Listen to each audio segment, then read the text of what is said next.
Well, we know that housing and real estate is a significant contributor to U.S. GDP and also global GDP. GDP is just all of the money that flows through the system. And in the U.S., it's roughly 30%. In China, it's even higher. But you need to keep that arena moving forward. And you can see from this graph and the Case-Shiller U.S. National Home Price Index, not only are home prices near their all-time highest level, $415,200 is the average selling price of a home in the U.S. You got to make some bucks to qualify for that. And you can see that there's a little bit of stall that's happening right now. But oh my goodness, we sure can't have that. We have to make sure that these home prices continue to go up. But with interest rates where they are right now, home affordability is a long ways away for most people. And that's a problem. So they need to make homes more affordable. First lien mortgages definitely significantly lower than they are. What can be done to boost that home ownership if the public can't afford the mortgage? Ta-da! 50-year mortgages, elongating that mortgage out to bring the current price down. The problem is that even the 50-year mortgage at today's interest rates and pricing structure, what does it save? A couple $100 a month?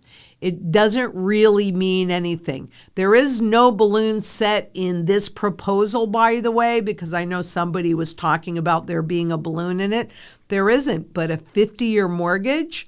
And I also couldn't find whether that's going to be a fixed rate mortgage or a variable rate mortgage. But this is just a proposal. So we'll have to pay attention to this. But what can they do to keep real estate prices going up, which is really inflating up?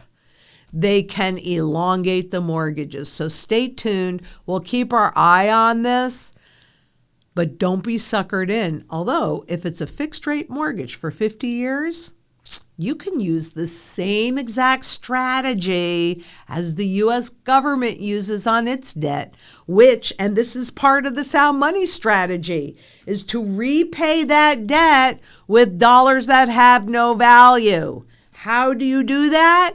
You buy undervalued sound money gold. It will go to its fundamental value. Look, I can only give you two guarantees in this world. Number one is I will show up and I will do the work. Number two is that at some point, all assets go to their fundamental value. I've shown you a gazillion times, and so do all of these bills show you, that the true fundamental value of government debt-based currency is zero. Even the Federal Reserve shows you that on its purchasing power chart. What's the true value of an ounce of gold in terms of all of these dollars? Somewhere between $33,000 and $40,000 today. The more money printing they do, the higher that number goes. And so what do? When they do that overnight revaluation, you sell as much of your gold as you need to bam, pay that mortgage off with dollars that have zero value. Call us. We'll explain it further. We'll help you see how the sound money strategy supports what you're trying to accomplish. And until next we meet, please be safe out there. Bye-bye.